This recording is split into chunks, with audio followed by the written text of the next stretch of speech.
everyone, Joe here from ActionX. Welcome to What's on the Tube, or welcome back if this is your 10th Nancy Drew Season 3 episode review. We are back. It has been a long break for me, at least. Even though we were off the air for like maybe, I want to say 3 weeks or so, it's felt pretty long, in my opinion. It's felt pretty long. Of course, obviously, holiday stuff, family, friends, obviously COVID, Omicron kind of like really shaking things up, having a job and also getting things ready for the rest of 2022. Well, not the rest, but more like getting things on the roll here. Lots happening. Tomorrow you'll get the slate of the channel because it was supposed to come out before this review. And also I thought for a minute that Nancy Drew was going to come back next week for some reason, and then I'm on Instagram, and this is why I'm so smart to follow the actors and actresses on Instagram. I thought for a second Nancy Drew comes back next week, right? No, it comes back tonight. I'm on the train heading home from a long day of work. It snowed here, and okay, it's not the worst snowstorm in New York history. It really isn't. It's the first one of this winter season. However, the thing that really kind of got to me is like, I'm exhausted. I didn't get to go to the gym. The way to get to work was a hassle. Work today kind of dragged because it was cold as hell, and I was just wandering around since the real heavy stuff was going to happen. The next day, which I'm not going to be there for, so I'm like, I should be chilling, but at the same time, I don't want to be chilling because I already lost a day. I already lost a workout day. I had a really nice like meal flow going here. I was really excited, and then that happened, and I'm exhausted. I'm heading home from work. I go on Instagram, and Kennedy McNabb posted, "Hey, Nancy Drew's back tonight. Get ready, go watch." And I'm like, oh. And I'm not trying to say that as a negatory way. Like, obviously, I like reviewing Nancy Drew week to week. I don't mind that. It's just, I was mentally ready to like wind down, eat some food, maybe play Fortnite or something else, or catch up on some editing. That was my plan tonight, and now I'm doing this. And again, I'm not trying to sound negatory. It's just that when you have a mindset, and also for some reason, I also thought that another show I was watching yesterday was going to come back next week, and then like, no, it's coming back this week. I'm like, bro, I was out of it when I made my return list. I was out of it. Thankfully, I was like, did I miss Walker? And I'm like, oh, thank God Walker comes back next week. But why didn't Nancy Drew get paired? I don't know anymore. I really don't know. So anyway, this week on Nancy Drew, we're back. Yes, we are only going to get 13 episodes this season, which is very unfortunate for me because I was used to the 18 episode order. However, again, we are moving into the zone that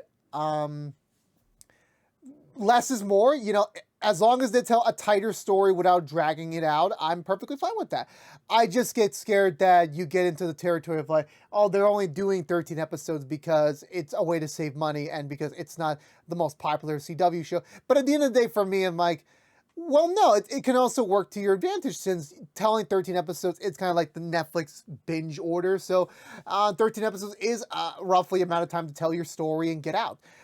We haven't been confirmed for season 4 yet. Right now, things are kind of murky in the CW lands because if you're unaware, in between these episode reviews, there was the announcement that there was possibilities of the CW getting sold to either they're gonna get a new majority stake owner, which means things could change for the CW, or a complete sellout of the CW.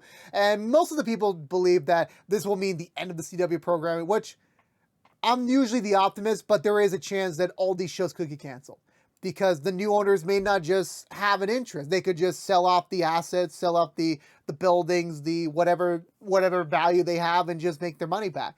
That's how most people do it. That's sadly the way how it is in the world of finance and buying stock into corporations and companies. That's how it works, sadly, and it sucks to do so. But there have been rumblings that, they should prepare by, Netflix and HBO Max taking over. For Nancy Drew's case, I really don't know because, it's not the most popular CW show. It has a very loyal fan base, like myself included. But, and also with the Tom Swift show, who knows how that's going to pan out. And I said this before. I said this on Twitter. You should go follow me on twitter.com/Joseph_Prano. I am very hopeful that this is something that's going to happen longer in the future. That remember when the Fox accusation happened, that didn't even get finalized till much later on. So they are just beginning the possibilities of exploration, and I will see how it goes. I mean, yeah, 2020 just begun. It's a long year ahead of us, so it could be this year that the sale gets announced, and then 2023 is when the reality sinks in. Truth be told, we're heading into uncharted waters. None of the shows have been renewed yet. Nor it's way too early to renew the shows, really. And I do hope Nancy Drew does get to come back for at least another season just to continue their story. But we'll see how that goes. We'll see how it goes. You know, we're in a very uncertain times right now, even with COVID and just the nature of television. We just don't know what the next thing is or whether a show gets renewed or not. I am still hopeful we will come back for another round of reviews, but if we don't, we'll see how it goes. Let's just enjoy the round till we can. And now enough with my nit pandering and my talkity. You're here for the review, so here we go. So this week for us, 3 weeks has passed, and it's been a while for us. And again, it immediately picks up with present day as always with this show. No time passes at all in between these episodes. I want to say we pick up with it's a morning. Nancy's waking up. She's getting downstairs for breakfast. Why am I going to the butcher recap already? I'm so out of it. It's been a while. But overall base level, I this episode continues to delve into. We're getting to like the really more magical and mystical side of Nancy Drew's world. And using this week's plot device to kind of like accelerate things a little bit more. It did make for some interesting scenarios and revelations that kind of push these characters into like forceful new conclusions or forceful new directions in a way of speaking. I appreciated how they did this. There was a lot to unpack with this episode, but at the same time, I don't know, like when it comes to like using magic to kind of like accelerate the storyline a little bit and kind of like, you know, put these characters like challenging new places. I like it, but at the same time, like, well, we're kind of being pushed into these scenes. Like, so much is happening to them. Like, you know, maybe we could take a breathe of fresh air to kind of like, you know, let them relax a little bit, let them settle. And I'm not saying that this episode was bad. I'm not saying that at all. I'm just saying that the premise was interesting. I liked the direction they did it in, and I liked how it was handled and how it sets up the remaining episodes of season 3. I'm just a little bit confused, like we had to use a truth serum to kind of get a lot of the direction out and kind of put these characters in very awkward places to delay inevitable conclusions or whatever the case might be. But overall, I enjoyed this week's episode of Nancy Drew. It was a nice welcome back after the holidays, and ironically they had a party, so I'm like, nice for them. My new mic is still very much getting used to. I want to probably invest in something here, but we're changing styles up. Oops. I almost spoiled something. Anyway, let's go for the butcher recap as always, because I was already on the rigmarole for it. Might as well keep going. So we begin. It's morning time. Nancy's ready for some breakfast. She sees the DA there. I'm just like, well, no offense, if an attractive DA is there, I'm questioning, like, what's going on here? Is this a dream again? Are we in another dream episode? Do we have to do something again? No, so apparently things got quick and heated between Mr. Drew and the DA. They already are starting to have sex, which I'm like, truth be told, why not? They're old, they're kind of middle age, you know, they're not young anymore. So it's like, if they have a thing, go for it. Let them do their thing. She's only baffled because like, oh, I thought your dad told you I was sleeping over. And Nancy's like, no, I would have appreciated the heads up. And Mr. Drew comes down and says, I thought you were sleeping over at George's last night. I'm like, I said maybe. And that's the thing all parents need to understand. Maybe is still a maybe. And you need to know your child enough to know that a maybe means a yes or a no. We're just giving you the hopefulness that there's a chance we might come around to the other direction you want. But in reality, it's probably going to happen in the direction you're not going to like. So Nancy decides to kind of like, you know, I'm gonna go off. I'm gonna go dress and get out your hair. Go do about your business. You know, don't worry about that. I'll see you later at the soiree, because apparently Tempest is throwing a soiree, a candle festival. I forgot what the purpose, what was it for, but it's a nice event to kind of get everyone together in the same room and, you know, exchange candles. This kind of sounds like something pre-COVID, but I'm like, you know what? I'm very hopeful they all got tested. The actor, they probably did. They're fine. Bess is over there. She's still kind of on the hunt of trying to get evidence against Tempest, but she's not really getting anything substantial. And also, Tempest has lived for hundreds of years. She knows what's up. She knows when someone's trying to trick her. She's not an idiot. I'm sorry, Bess. I know you're meaning well, but it's not really working, mind you. Also, I will admit, even though like, oh, Tempest is the villain, I shouldn't have any sort of positive thoughts of her. When she came on that ballroom gown dress, I was I'm gonna be honest with you, and again, I'm always honest with everyone. I can be honest. I will be honest.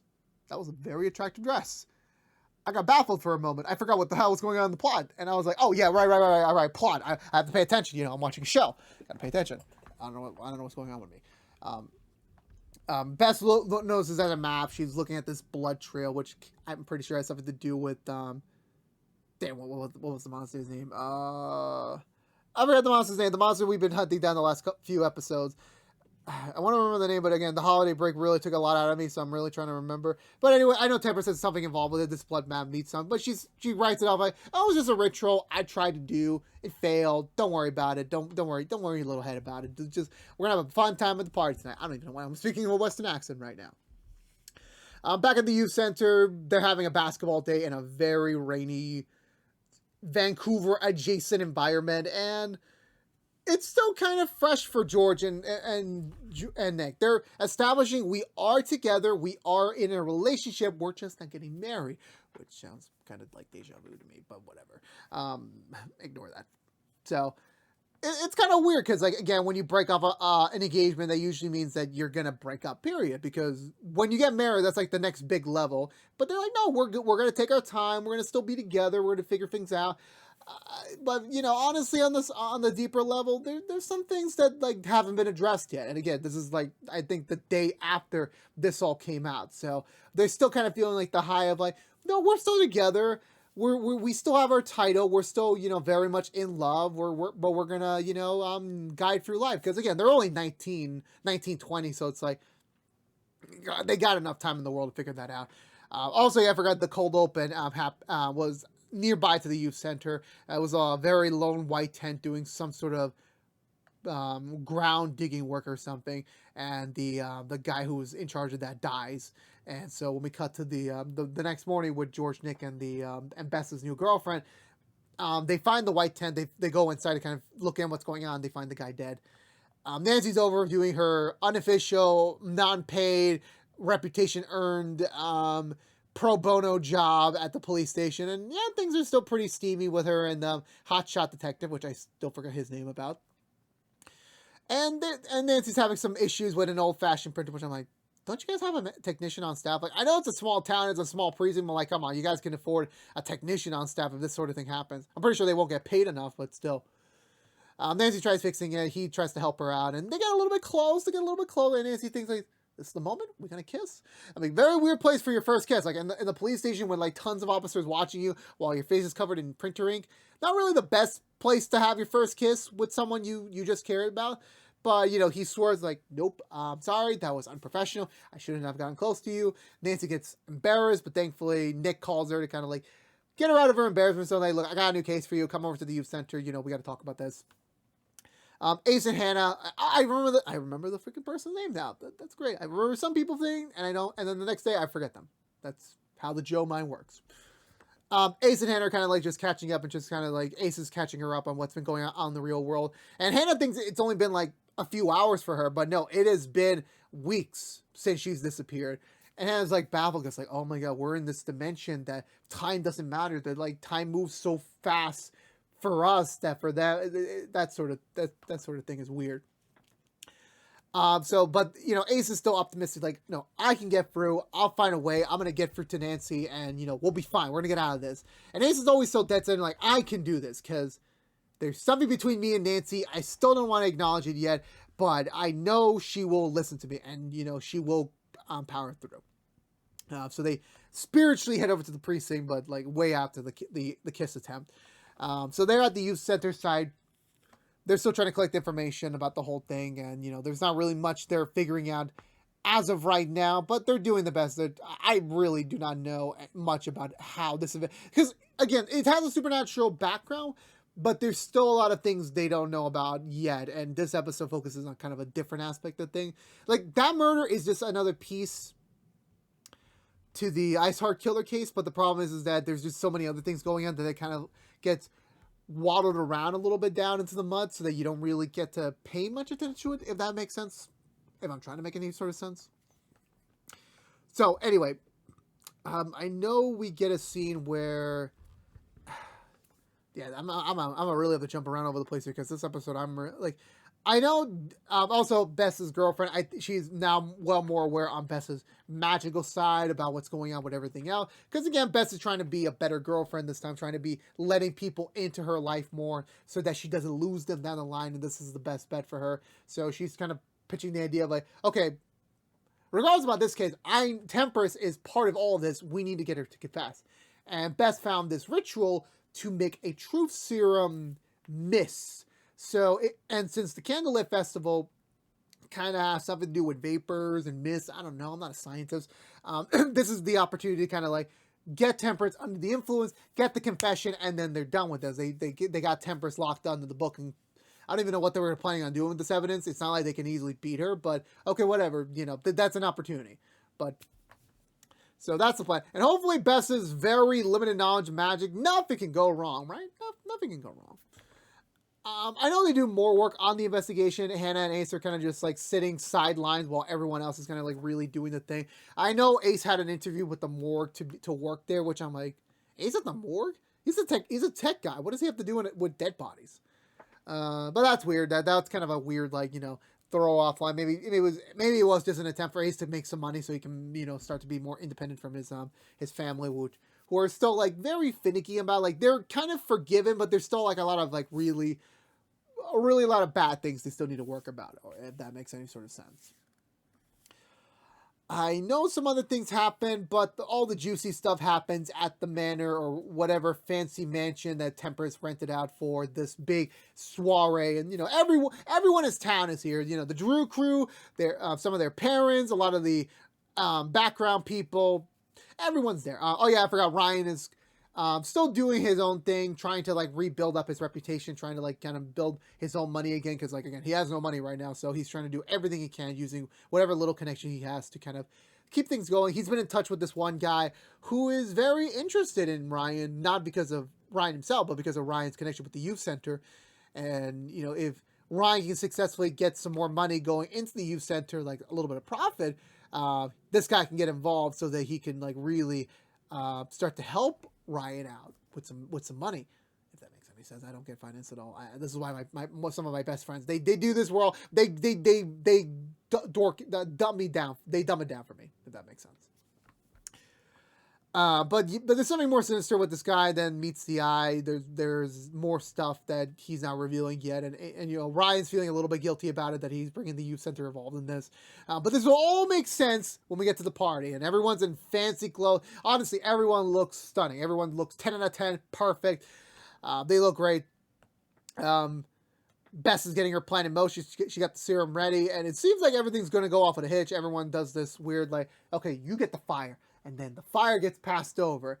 But apparently Temperance, again, she's not an idiot. She knows way more than Bess. How can Bess, a novice at magic, try to outsmart the master? It really isn't going to work. And she does find a loophole where instead of letting her fire go out, she exchanges her fire with the serum to the rest of the damn town, which means everyone's infected with the truth serum. So Nancy's horny for the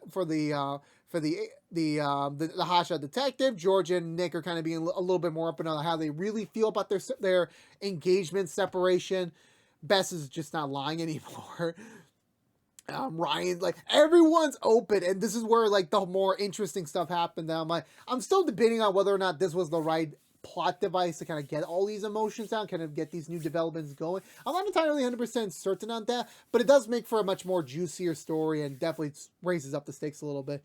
But to go in order, George is kind of, you know, still expressing some,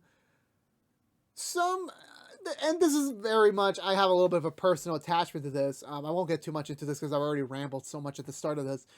She loves Nick, and she knows that there's a part of her that like wishes, like, if I was to get married to Nick right now and we would live happily ever after, I would have no regrets. But the fact that she doesn't have an expiration date anymore, and that she has that availability kind of like to do what she wants to do in life, there is a small percentage of her thinking like, well, maybe I want to explore with other guys. Sadly, Nick overhears this and starts to get this the wrong way, as all things do in this sort of thing. Nancy's being a little bit more open about her current romantic cycle. Well, even before this serum happened, she did admit to George, not 100%, but she does admit that she has some feelings for Ace. There's a bit of an attraction there, and since Ace inadvertently stood her up, she kind of thinking like, well, does he like me? Does he not like me? Because he and Amanda did break up, so he's currently single, and I think her and that other Amanda's brother are completely done because we haven't seen him all season. So I'm pretty sure that's done as well. So it does seem like the door was open for them to kind of like maybe explore something, but there's other guys here too, and Ace isn't around, and that's kind of the shitty thing because like when a girl is actually let me re-clarify. When a woman is interested in someone and she's interested in multiple people, but she is trying to be dead honest and trying to figure out who is the right fit for me, it's more or less going to decide on who's there for me, who's there in the moment. And that kind of sucks sometimes because like you could be the right person, but you're just not there at the right time. And some other person, it has happened to the best of us. It has. I will admit that, sadly. Once Bess finds out that like they've all been infected with the trope serum, Temperance comes in and Bess immediately like, look, I know what you did. Okay, you may have outsmarted me, but I'm gonna find a way to take you down. And by the way, that dress looks awful, but however I can't lie, but I will tell the truth, and you look awesome. And she still does look awesome. I don't know what's going on with me lately. I really don't know. I gotta get this in question. I want to say, yeah, so more truth serum starts coming out. I know everyone's is still trying to like figure out. I forgot. The next big point was that Ryan comes in and does admit that he did have this scheme to get some money to start to build his reputation back up again, but he sadly was going to get a Mongol. I'll basically describe him to invest in the youth center. But once he gets a real stake in it, he's gonna drill underneath for this mystical ore and this artifact that has been ancient to the people who live there. And that could be very dangerous if the Mongol gets it in his hands. So they have to find a way to kind of like, they're all infected with the truth serum. This could be their opportunity to like really get the truth out of him, get him exposed, get him like his reputation shut down before he does anything else. So Nancy tries to lead the charge on it, but it does not work. She cannot keep a straight face when she has this truth serum pop up in her. Mr. Drew and the DA are also there. They're dancing. They want to take things slow, but also, well, not really slow. They already had sex with each other. What am I talking about? But they really want to like, they want to explore this fully. Nancy needs to be on board with this because Nancy's still living with Mr. Drew at the time being, so they're gonna have to be acquainted with each other. And this is just such an interesting thing. Like Mr. Drew, his new girlfriend, Ryan, and Nancy in the same house. This is if we have to reboot Nancy Drew as a comedy, this would be a perfect setup right here. I'm just saying that, but. Nancy and Mr. Drew have a bit of an exchange with the truth so hopped up in them. Nancy is okay with it, but she's also like a little bit like still not okay with it because again, this is like the the second. I forgot the season 1 relationship was a thing. I completely forgot. I apologize. Season 1 was so long ago. That was like pre-pandemic. Don't blame me if I forget. Nancy has a moment of distraction. She runs into the hotshot detective. They move into a closet to kind of like talk about it, but again.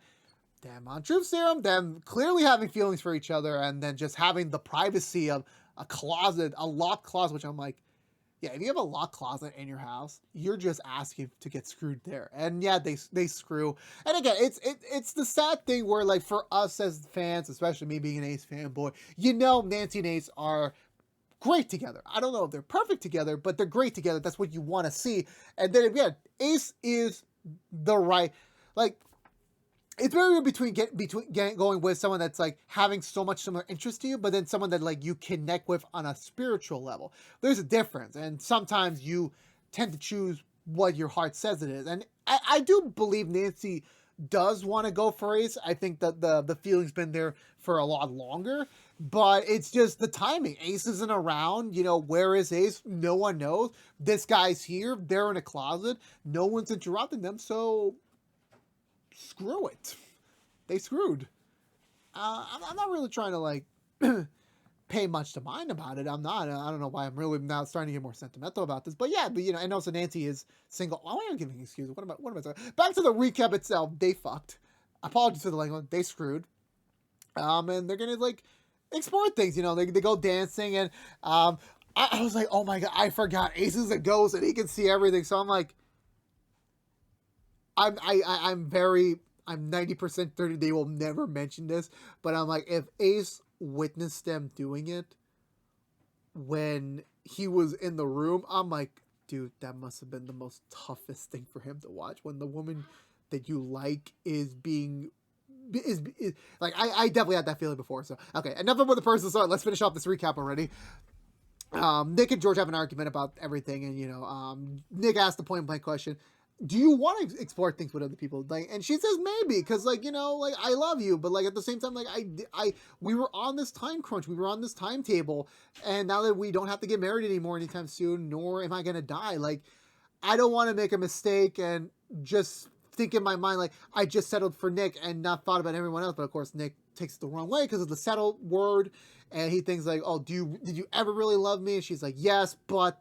And just saying the but and the reason was enough for Nick to just like walk away. But also Nick has his own issues too, and he's been mainly trying to save George and save everyone else just so he doesn't have to deal with his own problems, which is also a fair point for him to admit as well. But they storm off, so they don't even get to stay for the rest of the case.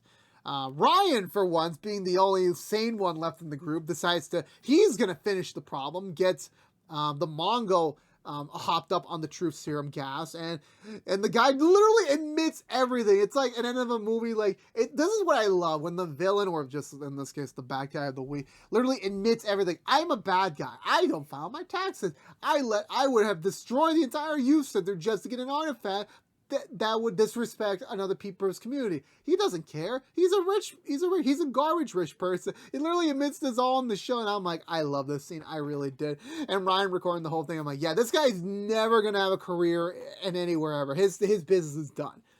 Which I'm like, that was great, because for me, like, okay, great, I love the moment. I love the scene. I mean, could you have eliminated another potential Fred right away? Yeah, of course, but Tempers is enough to deal with right now, so we're just going to leave it off there. So the matter's closed. This kind of closes things for now, and everything seems to be wrapping up for the episode, but Ace uses whatever energy he has to tap Nancy on the shoulder in Morse code to kind of somehow communicate the message that, like, I'm here, I'm in another dimension, I need to get out of here. So she finds out, she talks to Temperance, and even though Temperance is still kind of miffed at best for trying to ruin her plans, she's still trying to pull up the good guy act. I'm like, I will help you. I will get Ace out. And I completely missed this scene because I had to go do something quickly, but and I forgot to press pause. But Ace and Hannah are out of the portal. They're out. They're back in the real world, and everyone's back together again. But it's not quite the same. It really isn't. George and Nick still have some things to talk about. Actually, Bess and her girlfriend might be the only okay people in the group right now, because they kiss and they have a lovely dance. Hannah decides that even though she's been away for 2 weeks, she asked the crew to, like, hey, can you just keep watching the shop for me while I'm away still? Because I need to get things ready for my successor, since what I did for the ice heart killer, I screwed up badly. So I think my time as a protector of this town is coming to an end. I need to start getting the next person ready. Which I'm like, okay, yeah, that's coincidental. Like, season 4 timing, like, you're probably going to get a new cast member in, someone who's, like, not really that experienced. And, like, it would be a fun element, but we'll see how that goes if we ever do get renewed. Ace and Nancy have an awkward moment because, like, Ace is trying to convey to Nancy, like, yeah, I was there the whole time, but I didn't see everything. I mean, we know he saw the dance. We don't know if he saw the, what. And Nancy also kind of knows as well, like, oh. And I think they're on the same page. Like, yeah, we have this sort of connection for each other, but, with everything that just happened, I don't think it would be the right mindset to kind of talk about this tonight. So they split off. They go off. I want to say, do we get another scene with anyone else? I don't remember 100%. I don't remember. I know the final scene. I think it's just the final scene left.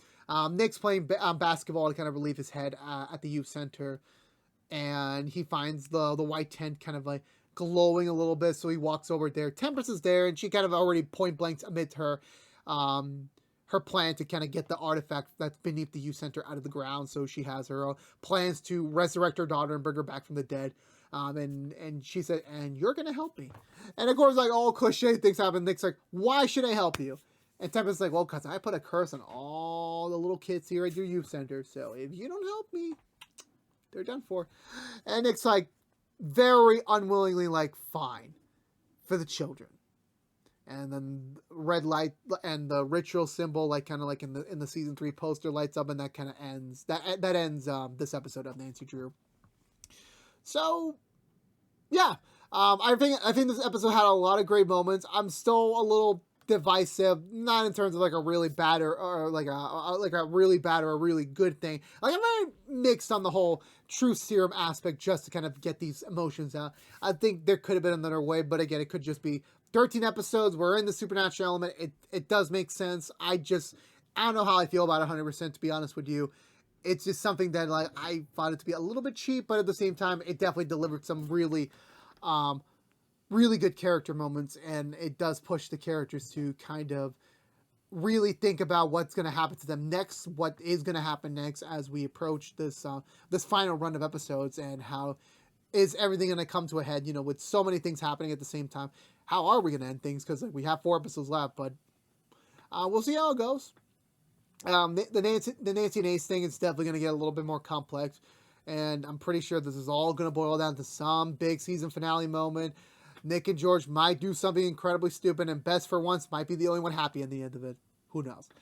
But for me, Nancy Drew's return for the 2022 mid-season was definitely well welcome. Had a very much amount of good memories for me. Good moments to kind of like start replaying in my mind over and over again. Some of the plot elements were a little divisive, but overall, I think this was still a good episode at the end. So I'm going to give this episode 1.25 thumbs up around there. That's my overall spiel of it. So yeah, let me know in the comments below, what did you think of this week's episode of Nancy Drew? Do you love it? Did you hate it? Let me know. Down for conversation down below as always. And I believe that's going to do it for me today, everyone. So if you're unaware of this, has been What's the Two from ActionX, reviewing every episode in the 3rd season of Nancy Drew. If you want to know what we're doing normally, What's the Two besides our Nancy Drew reviews, we're currently doing rookie episode reviews for season 4, and we're currently doing Walker episode reviews for season 2. Coming up also, we have our 300 episode of What's in the Tube coming out this Monday. So stay tuned for that. It is our big 300 episode. All I'm going to say, I think it's one of our best yet, and I have still a lot more work on it to editing wise. So my work ain't done for that yet. I believe we have some other small fun stuff coming up in the pipeline right now. Again, there's some more cool stuff to be said on the channel tomorrow, so stay tuned for that. But again, if you're unaware, this has been What's the Two from ActionX. Please subscribe to us on youtube.com/ActionX videos. Ring that bell for notification when our next episode review is live for Nancy Drew, which is normally each and every Saturday mornings. And please also like, favorite, share this review if you want to. And also follow us on all our social media feeds, which includes our Twitter page and our Instagram page, so check all of them out. But until then, for all you members of the Drew crew out there, I'll see y'all next week. A little delayed, I think. I might have something to do on that next Friday. I'm still unclear on that. I will let you all know on Twitter, so please follow us on there to stay updated. But until then, stay safe out there, be good to each other, and as always, peace out. And I'm still working on that smile.